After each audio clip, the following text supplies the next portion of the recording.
Bocah kelas 5 SD, berinisial RH, 12, warga Mojo, Gubeng, Surabaya, menjadi satu di antara 5 orang korban ambrolnya seluncuran kolam renang di wahana kolam renang di Kenjeran Park, Ken Park, yang diperbolehkan pulang.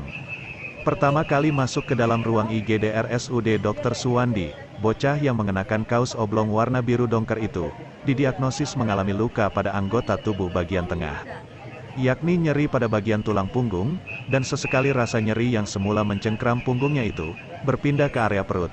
Sekitar pukul 19 waktu Indonesia Barat, bocah berambut hitam lurus itu, tampak duduk termenung di sebuah kursi berspon yang terdapat di depan meja pelayanan petugas keamanan rumah sakit. Sesekali ia menggerakkan telapak tangan kanannya yang masih dibalut perban berwarna coklat itu. Tak sendirian, bocah itu ternyata didampingi kedua orang tuanya. Rencananya ia akan kembali pulang ke rumah, karena hasil pemulihan kesehatan pasca insiden yang dialaminya dianggap tim medis membaik. Namun, sebelum beranjak dari tempat duduknya untuk kembali pulang melanjutkan istirahatnya itu, beruntungnya, RH ditemui oleh orang nomor 1 di kota Surabaya, yakni Eri Cahyadi, Cak Eri, sapaan akrabnya itu, sedang menjenguk 16 orang korban di RSUD Dr. Sutomo, dan RSUD Dr. Suwandi. Setelah rampung menengok para korban yang masih harus menjalani perawatan di dalam ruang IGD tersebut, Eri menyempatkan diri untuk memberi motivasi terhadap RH. Ia berharap RH tidak terlalu terlarut dalam trauma yang masih menggelayuti benaknya, hingga membuat RH masih merasa mual. "Gak boleh takut lagi ya," ujar Cak Eri, seraya menepuk pelan pundak RH, yang kemudian dibalas dengan anggukan dari sang bocah. Setelah memberi wejangan bermuatan motivasi terhadap RH, layaknya seorang bapak kepada anaknya, Cak Eri kemudian langsung memberikan instruksi khusus kepada jajarannya di Dinas Pengendalian Penduduk, Pemberdayaan Perempuan, dan Perlindungan Anak, DP5A, Kota Surabaya, bahwa pria berkemeja lengan panjang warna putih itu berharap pihak DP5A melakukan pendampingan pasca insiden terhadap para korban yang telah diperbolehkan pulang ke rumah. Ia meminta ada fasilitas program trauma healing terhadap para korban, bahkan pada aspek teknis pelaksanaannya seperti jemput korban untuk ikuti sesi terapi. Eri juga meminta pihak DP5A memfasilitasinya. Kalau kontrol, berobat dan terapi, gawe, jemput korban pakai mobil Pemkot, ungkap Cak Eri kepada salah satu pegawai di DP5A Surabaya itu.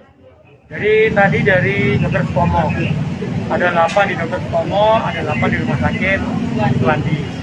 Dari 8 di Rumah Sakit Suwandi, insya Allah yang dirawat inap ada 4.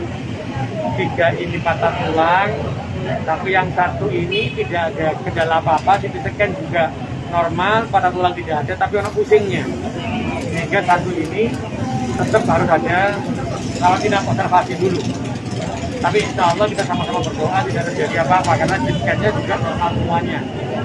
Jadi yang dirawat di Rumah Sakit Suwandi ada 3 nanti, yang patah tulang yang pasti. Dan insya Allah, tadi saya sampaikan, ini ada Pak Taul dari manajemen, yang insya Allah akan menanggung semua biaya. Alhamdulillah. Semua biaya sampai dengan sembuh total. Jadi tidak hanya operasi netok ditinggal, tidak. Tapi pada waktu kontrol, kalau perlu terapi, itu ditanggung oleh manajemen.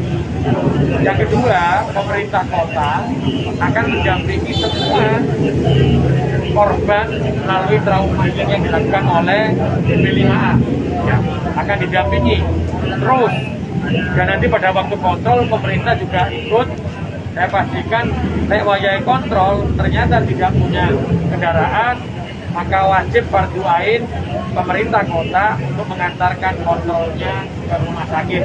Ini kalau sempat dari Pak Paul disampaikan bahwa ini kelebihan beban, tapi masih ada lapor yang dilakukan dari Polrestabes, kalau juga ada dari Polda saya kurang tahu, apakah Polda juga akan melakukan lapor, tapi disinilah yang saya mau katakan bahwa kebersamaan, bahwa tidak ada lagi ketika ada yang luka, maka di sini manajemen ikut membantu full, dan saya matur nuwun.